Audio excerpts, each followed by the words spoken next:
I'm back again to talk to you about another formal element, and this time we're going to be looking at texture. So have your sketchbook and your sketching pencils at the ready and we'll get started. So texture. There's many textures in the world. So if you have a look around you at home, I bet you can find more than you first imagined that you would. Everything we touch has a texture, a certain feel to it, from our skin to the top of this table, which is very smooth, to the hairs on our head or our fur on our pets.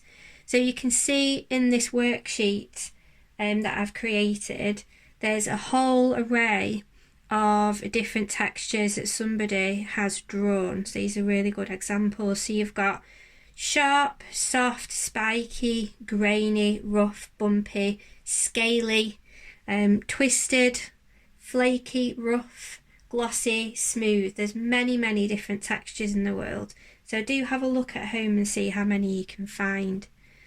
So texture is the surface quality of something, the way something feels or looks like it feels. There's actual texture and visual texture. Okay.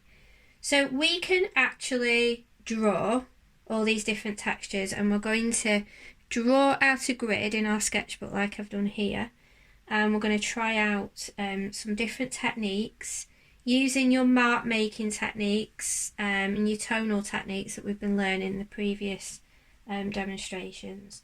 So there's a series of squares there for you to try out and experiment in.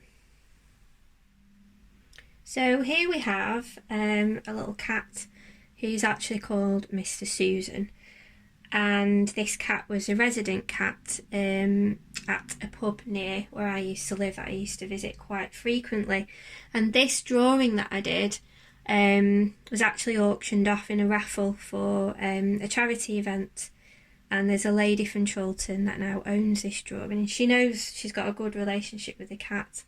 So I thought that was quite nice to share this with you.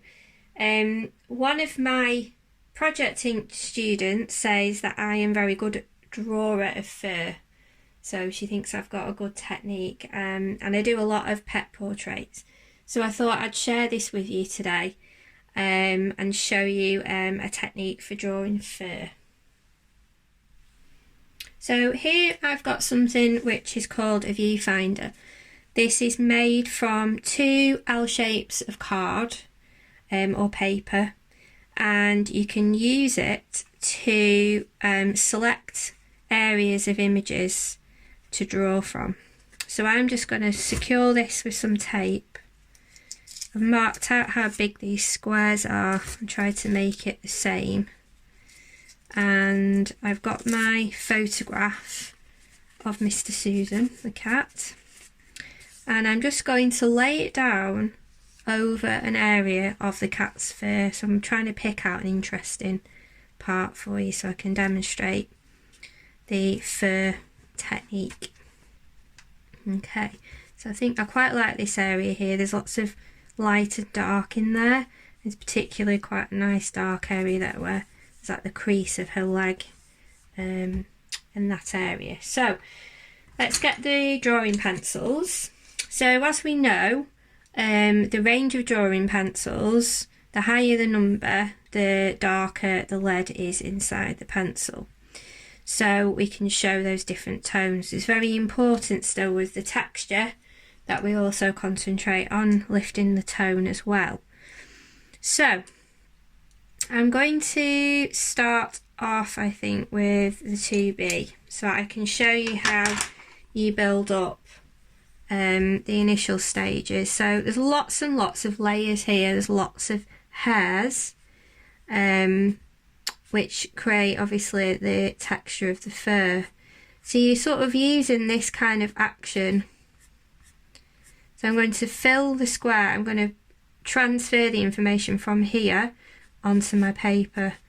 So I'm looking at creating layers of hairs, and I'm starting off a bit lighter and then I'll build up to the dark areas.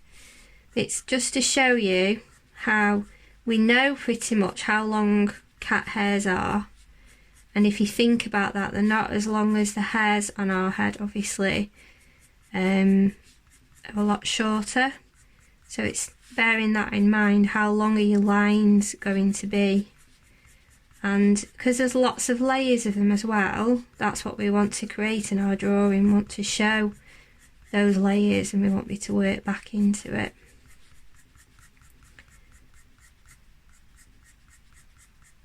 Okay, so I'm concentrating on here, on this area to start with, just to get that texture going, to get that fur. She's got lovely soft fur and a beautiful pattern. I think she's actually a Bengal.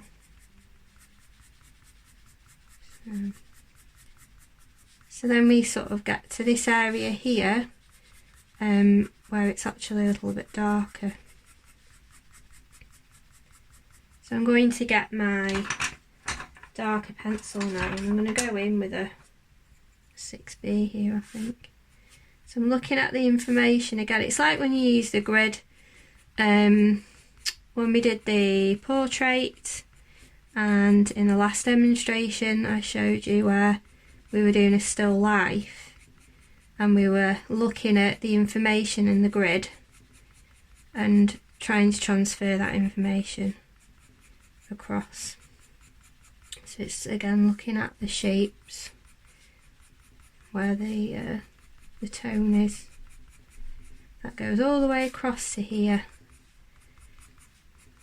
So lots of layers building up. We don't go in really heavy, as we know, because then it's really hard to actually rub out what we've done if we make a mistake. So we all make mistakes with our drawings sometimes.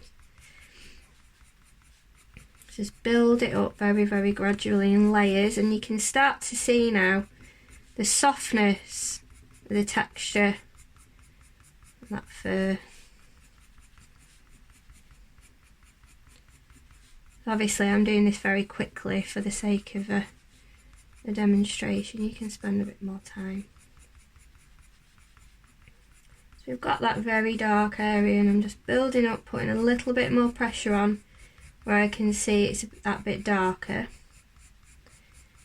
So obviously we've got a lighter area here at the side and more so here, so let's go back to a different pencil and let's try and blend that in, because it's not a definite stripe, it's a graduation to the dark, so we need to blend that across and build it up as we go in layers. Also thinking about the direction of the tone, as we were talking about last week as well, to make something look 3D. So we know that this is part of the cat, it's actually the top of her leg, and it will curve round. That's something to think about. And then we have, within this part, we have some darker areas because she has a stripy coat.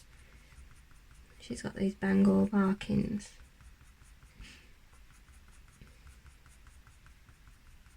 So we can look then where the darker bits are.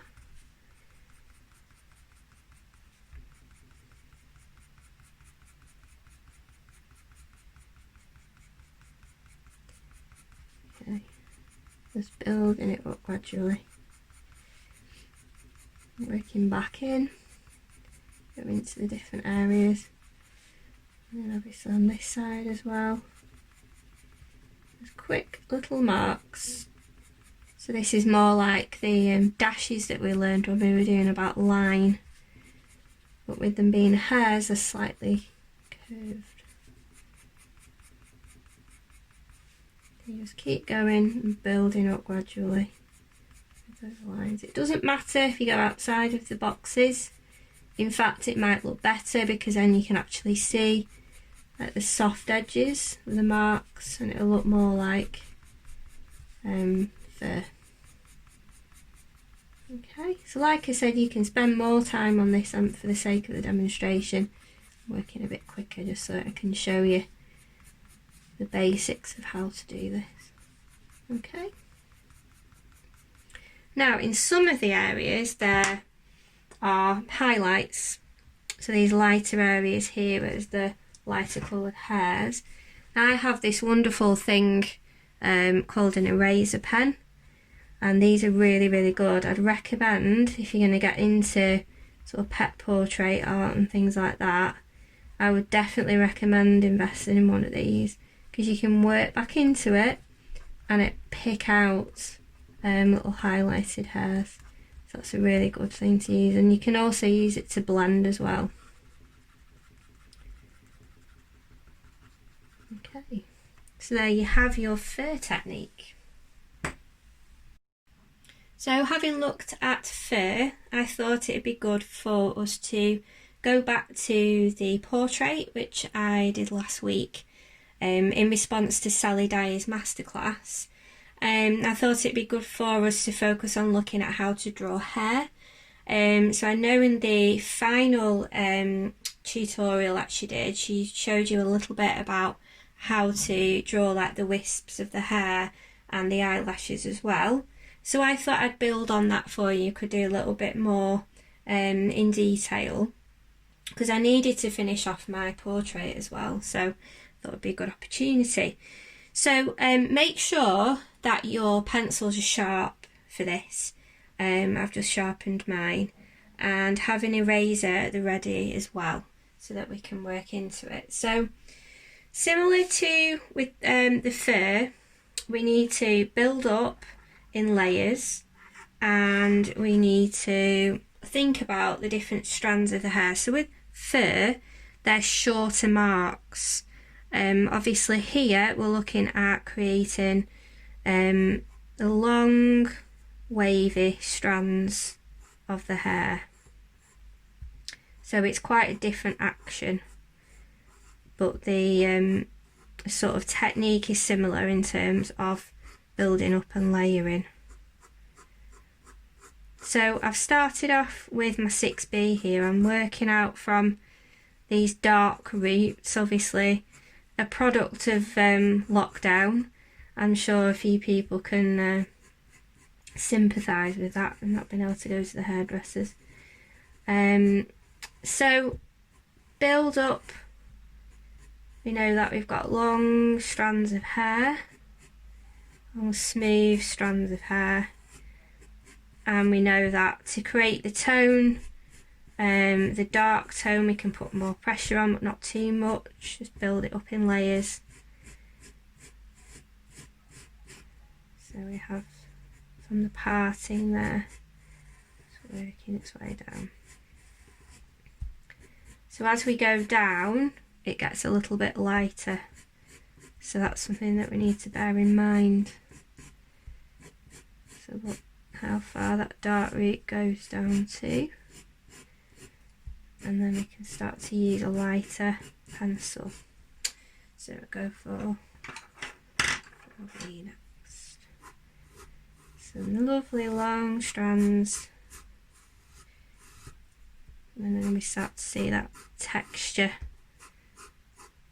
coming through. My hair is very wavy, so the lines, the curves of the strands will go in different directions. So that's another thing we learned about last week when I was talking about things popping out of the page. Really think about and consider the direction of your lines, and it really works to help to give the illusion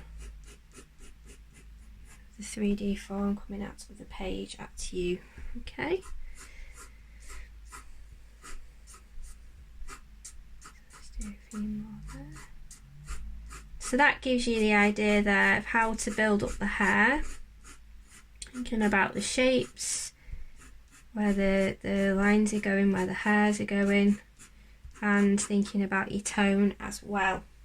So as well as your hair, you think about your eyebrows. Now your eyebrows haven't got as many layers, and it's possible to see individual lines, individual hairs, and you can actually see in some places, you can see the skin underneath, so there's not quite as many layers here. And I've just picked up the HB as well, because they're lighter hairs, they're less dense, and with the HB you can get that really, really nice pristine, on fleek appearance, as they say. Let's look at those individual hairs, build up the texture. Okay. So why not see how many textures you can find at home? And what you could do is use your Viewfinder, and you could go around and place things on top of textures to draw from, or you could have printouts. If you've got a printer at home, you could do what I've done and print out and then layer over the top and then draw what you can see in the square. Obviously you can change the size of those as well, so it doesn't have to be a smaller square. You could work on a bigger scale if you prefer. Okay, so let's see how many textures and techniques you can create. So the next demonstration is going to be about colour. So if you can gather together all of the materials in your pack, which you're able to create colour with, and we'll see what we can achieve next time to get them ready to go. See you again soon.